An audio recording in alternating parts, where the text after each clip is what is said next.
வணக்கம், நிலா கிச்சன். இப்போ நம்ம இன்னைக்கு வட்டையப்பம் செய்ய போகிறோம். சரியா? இதுக்கு ஃபஸ்ட்டு என்னென்ன இன்க்ரீடியன்ட்ஸ் தேவை அப்படிங்கிறத ஃபஸ்ட்டு பார்த்துடலாம். ரொம்ப சிம்பிள். ஈஸ்ட் எதுவும் சேர்க்காம உங்களுக்கு நான் ஒரு ஈஸியான ஒரு மெத்தடில் உங்களுக்கு சொல்லித்தரேன். சரியா? இதுக்கு வந்து ஒரு 250 ml கப்பில் ஒரு கப்பு பச்சரிசி,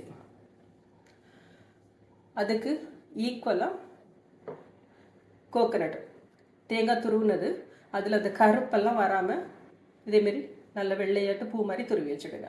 ஓகே. இதுக்கு வந்து ஒரு 1/4 கப்பு சர்க்கரை, ஒயிட் சுகர், ஒரு 1/4 டீஸ்பூன் சால்ட்டு. இப்போ ஈஸ்ட் சேர்க்கலலாம், அதுக்கு பதிலாக நம்ம என்ன பண்ணுறோன்னா, இது வந்து நம்ம தேங்காய் உடைச்ச தண்ணி. நீங்கள் காலையில் சமையலுக்கு வந்து தேங்காய் உடைக்கச்சில் அந்த தண்ணி எடுத்து நீங்கள் தனியாக வச்சுருங்க. ஒரு 4 ஹவர்ஸில் லைட்டாக வந்து புளிக்க ஆரம்பிச்சிடும் தண்ணி. 4 to 5 ஹவர்ஸில் நல்லா புளிச்சிடும். இந்த தண்ணியை நம்ம மாவோடு சேர்ந்து அரைக்க போகிறோம். இதனால தான் நம்ம ஈஸ்ட் சேர்க்கலை. சரியா? இப்போ நம்ம இதை வந்து அரைச்சிட்டு வந்துடலாம். ஓகே. ஊற வச்ச பச்சரிசி, தேங்காய், சுகர், சால்ட்டு, இந்த தண்ணி விட்டு நம்ம அரைச்சிட்டு வரோம். ஓகே. மாவை வந்து நல்ல கட்டியாக அரைச்சிட்டு வந்துச்சேன். பச்சரிசி ஒரு 5 to 6 ஹவர்ஸ் நல்லா ஊற வச்சு அரைச்சிருங்க. இப்போ இதோட என்ன பண்ண போகிறோன்னா,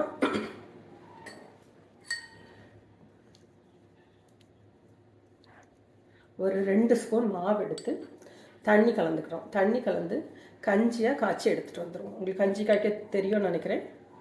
ஒன்றும் இல்லை, இதுக்கு வந்து 1 கப்பு தண்ணி விட்டு நல்லா டைல்யூட் பண்ணிவிட்டு ஹீட் பண்ணி நல்லா கட்டி பிடிக்காமல் நல்லா காய்ச்சி எடுத்துகிட்டு வந்துடுங்க. ஓகே. இதை வந்து நல்லா கலந்து ஒரு 6 மணி நேரம் புளிக்க வச்சுருங்க. நல்லா கட்டி இல்லாமல் அந்த காய்ச்சின கஞ்சி, மாவு, சுகர், சால்ட்டு எல்லாம் நல்லா மிக்ஸ் ஆகட்டும்.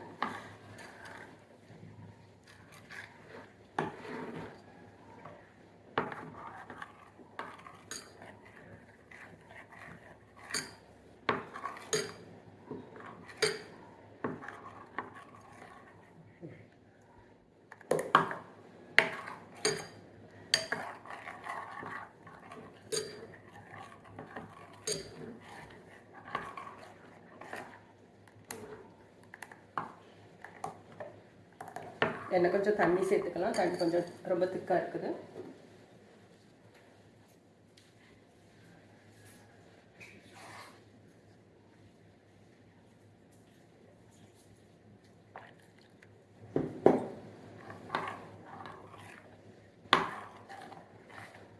இது கரெக்டாக இருக்குது. இந்த அளவுக்கு தண்ணியாட்டு மாவை நல்லா கலந்து வச்சுருங்க. இதை அப்படி ஒரு மூடி போட்டு ஒரு 6 மணி நேரம் புளிக்க வச்சுருங்க. புளிச்சதுக்கப்புறமா இது என்ன பண்ணலாம் அப்படிங்கிறத நான் உங்களுக்கு காமிச்சு தரேன். நம்ம ரெடி பண்ணி வச்சுருக்கேன் மாவு. பாருங்கள் எவ்வளோ அழகாக பொங்கி வந்திருக்குன்னு சொல்லிட்டு தெரியுதா? லைட்டாக கலந்து விட்டு விடுவோம், ரொம்ப பிரேக் ஆகாமல். இதை வந்து நான் ஒரு கேக் ட்ரென் எடுத்துருக்கேன். அதில் நல்லா கொஞ்சம் நெய் தடவிட்டு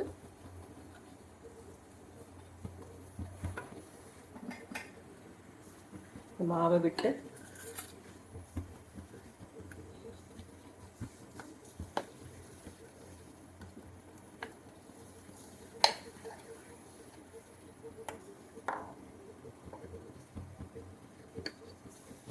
இதை வந்து ஸ்டீம் பண்ணி எடுத்துருவோம். இட்லி பாத்திரத்தில் ஆல்ரெடி நான் ஹீட் பண்ணிச்சு. ஸ்டீம் வந்ததுக்கப்புறமா ட்ரை வைங்க.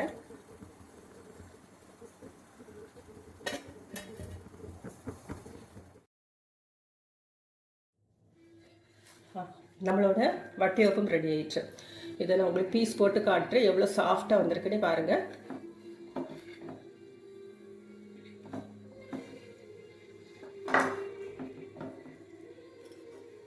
தெரியுதா எவ்வளோ சாஃப்டாக இருக்குன்னு பார்த்தீங்களா? கரெக்டாக வந்திருக்கு. இதே மெஷர்மெண்ட்டில் நீங்கள் பண்ணி பாருங்கள். ஸ்வீட் மட்டும் நான் 1 கப்புக்கு 1/2 கப் சொல்லியிருக்கிறேன். உங்களுக்கு தேவைக்கு தக்கன கூடுதலாகவோ குறைவாகவோ போட்டுவிடுங்க. தேங்க்யூ.